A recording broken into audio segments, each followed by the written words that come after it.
لا تنسى الاشتراك في القناة. Star Trek. You're captain now, Mr. Kirk.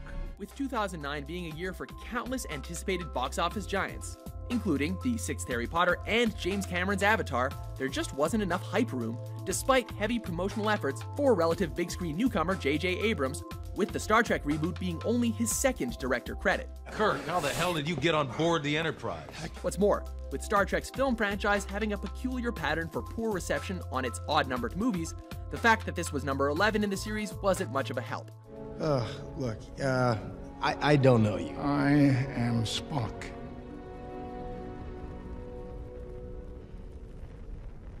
Bullshit. Still, Abrams boldly and successfully took us where no man has gone before in this back-to-basics tale. With stellar effects, good acting, higher stakes, and lots of flair. Lens flare, that is.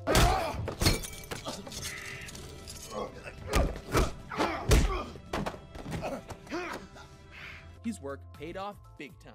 Would be my honor, Commander. Number 9. Pirates of the Caribbean, The Curse of the Black Pearl. Where did you get that? The fact that this fantasy flick is based on the classic Disney theme park attraction of the same name had even the mouse's most faithful fans skeptical, especially since said film would be the beloved family-driven company's first PG-13 release. Well, well, Jack Sparrow, isn't it? Captain Jack Sparrow, if you please, sir. That skepticism did not go unpunished when audiences checked out the dramatic and haunting story of the Black Pearl's crew. Welcome aboard the Black Pearl, Miss Turner.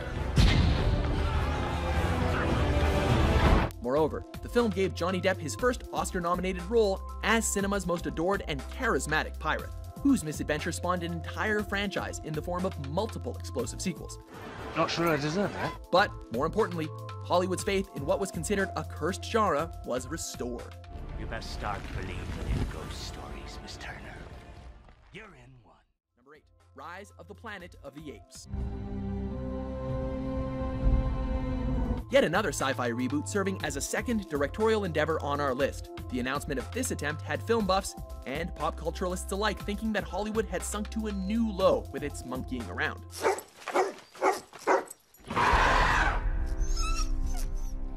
Swapping practical costumes for equally believable CGI, plus another potent portrayal from Andy Serkis via motion capture, director Rupert Wyatt put up quite the revolutionary fight to rise above the cynicism. No! His battle paid off greatly, with the film garnering virtually universal praise, and nearly $500 million in box office numbers, making it the franchise's biggest gross until the release of the film's sequel. Ape. Dead. Yes. Number 7. World War Z. Based on the novel by Max Brooks, this film was considered a late entry to the zombie apocalypse re-spark. Despite promising trailers and the fact that Hollywood heartthrob Brad Pitt was in the starring role, the action horror movie's marketing failed to amp up the hype it was hoping to generate, with some predicting a flop due to the film's blockbuster budget.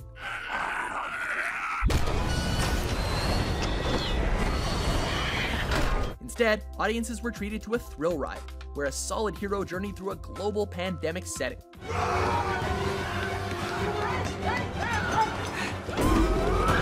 It was this unexpected, edge-of-your-seat execution that made World War Z not only well-received at the box office, but kept the pulse of the zombie genre alive and running just a little bit longer.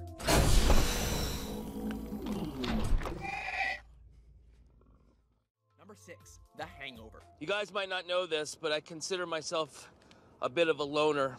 Despite rising comic stars Ed Helms and Zach Galifianakis' names attached to the project, the film's release came at a time when comedy was finding success again on the stand-up stage, rather than on the silver screen. 4 of us wolves, running around the desert together in Las Vegas, looking for strippers and cocaine. Hence, The Hangover took audiences and critics by surprise, as it was expected to be an hour and a half of standard drunk, high, and fart jokes. In the face! In the face! No! Instead, moviegoers got their money's worth with an actual story filled with hilarious, dubious characters and clever setups. Can you say a dentist with a missing tooth? Am I missing a tooth? In terms of American box office records, it became the 3rd highest grossing R-rated film of all time, as well as the 2nd highest in the comedy genre. In other words, forget everything. Number 5. Slumdog Millionaire. Welcome to Who Wants to Be a Millionaire? Are you ready? Based on the novel Q&A by Vika Swaroop, it's appropriate that this underdog story has found its way onto our list. So why don't you save us both a lot of time? And tell me how you cheated. A rags to riches tale involving a Who Wants to Be a Millionaire contestant accused of cheating, Jamal Malik's story was widely praised and marketed as a feel-good film of the decade for its well-paced, relatable characters, and appealing plot. So it could be B. Ricky Ponting. Or D. Jacobs. Final answer. Not only was the film an ultra success with its $378 million worldwide gross at a $15 million budget, but it was additionally the strongest trophy reeler at the 81st Academy Awards, taking home a total of 8, including Best Picture, Best Director, and Best Adapted Screenplay. I was right. The Chaiwala has done it again. Number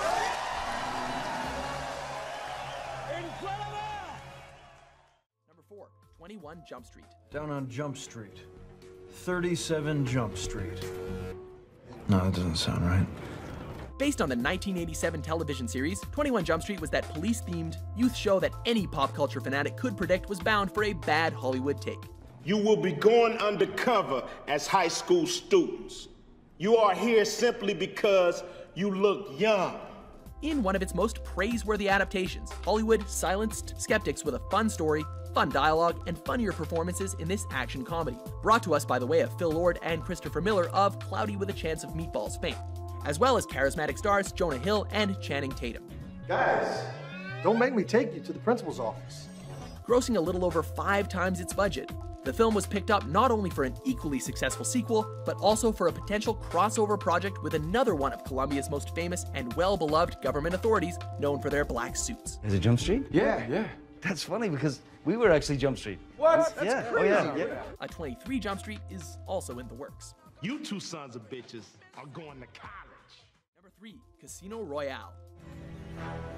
The name's Bond. James Bond. Same spy, same name. New guy, new game. With the franchise's previous 3 films not living up to the reputation of MI6's most badass agent, fans and critics alike just didn't know what to expect with yet another film loaded with stock stunts, car crashes, and explosions we've all gotten accustomed to seeing. 007 or not.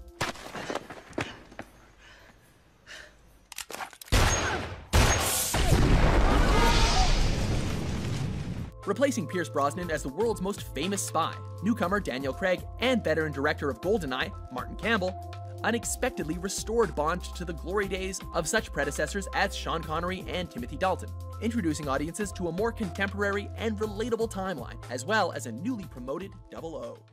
You noticed. Number 2, Batman Begins. I'm Batman.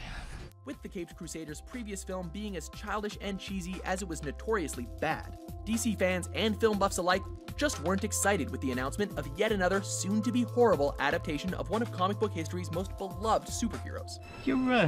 You're Bruce Wayne, the Prince of Gotham. You'd have to go 1,000 miles to meet someone who didn't know your name. So don't come down here with your anger. What they received instead was a masterful incarnation from the relative newcomer Christopher Nolan, who took the bat by the wings and stretched them out to soar with grand storytelling, stimulating themes, and the return to darker visuals. Are you coming back to Gotham for long, sir?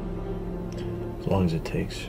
I'm going to show the people of Gotham their city doesn't belong to the criminals and the corrupt. The film not only went on to become a box office success, but respawned The Dark Knight as a glorified household name, shadowed by 2 enticing sequels that made it part of cinema's greatest trilogies. This is what happens when an unstoppable force meets an immovable object. Before we unveil our favorite, unfavorite pick, here are a few honorable mentions. Hey, Toothless. Happy to see you too. Oh, my gosh. Gretchen, stop trying to make fetch happen. It's not going to happen. Ah! Oh my gosh, my hands are stuck. My legs are stuck as well. I super hate you. Let it go, let it go. Can't hold it back anymore. I'm excited and I feel relaxed and I'm ready to party with the best of them. Number 1, 1. District 9. We're coming to you from the entrance of District 9. Originally greenlit as a Halo film, producer Peter Jackson and director Neil Blomkamp sought to use the existing props and set pieces of the adaptation for a new project after financing was deterred.